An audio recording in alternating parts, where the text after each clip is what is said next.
To the fight between the Trump administration and California on stopping California's skyrocketing homelessness. An estimated 130,000 people in California are homeless, more than any other state. Homelessness up nearly 50% in Oakland, more than 40% in San Jose, double digits in San Francisco. With us now, Dr. Ben Carson, the Secretary of Housing and Urban Development. Great to see you, sir.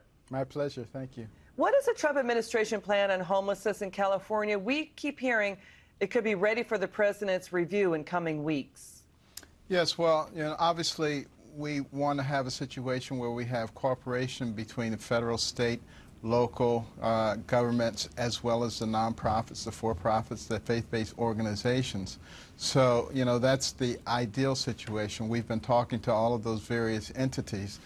And we have to talk about both an acute phase and a chronic phase, and recognize that you have a whole host of different kinds of reasons for people to be homeless. You have those who are drug addicted. You have those who have mental problems. You have those who fall on hard times because of a job or family illness, divorce. And so obviously one solution does not fit all of them.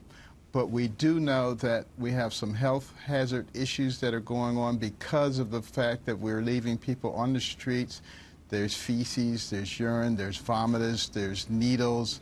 And these are the kinds of things that set up a situation where you can have a major epidemic.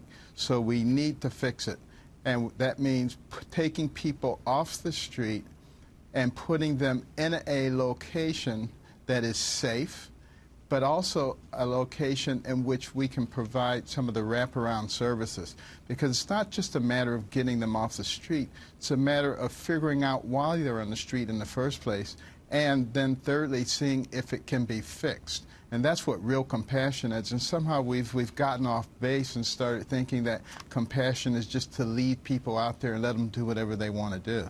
Yeah, the Washington Post reporting last week that the administration is considering sheltering people on federal property. And then you have Governor Gavin Newsom of California saying to the Trump administration, give us the money that we want for federal housing vouchers. It could benefit 50,000 homeless people. So will the Trump White House say, yes, use federal property to shelter homeless people in California? There's probably going to be a combination of things, but the one thing that we know that doesn't work is just throwing money at it. Because the more money you throw at it, the higher the prices go, the regulations continue to grow, and you'll never catch up. You're just chasing your tail.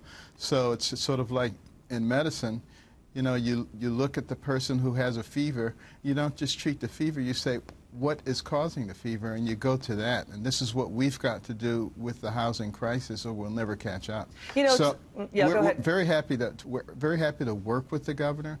We're happy to work with the mayor, with the county commissioners, all of these people. But we have to do things that make sense, and we have to look at the data. We have to look at the evidence and do things based on that. Doctor, I want to switch gears. Military veterans and their homelessness is a serious problem. A really interesting trend for example, in Milwaukee and Kansas City, veterans groups are helping to build what are called tiny homes for military veterans. Is that something that HUD has considered? Yes. In fact, last summer we had on the National Mall, a showcase of affordable housing, and it included tiny houses, container houses. We're talking about manufactured housing and 3D printed housing. All kinds of technologies are available. And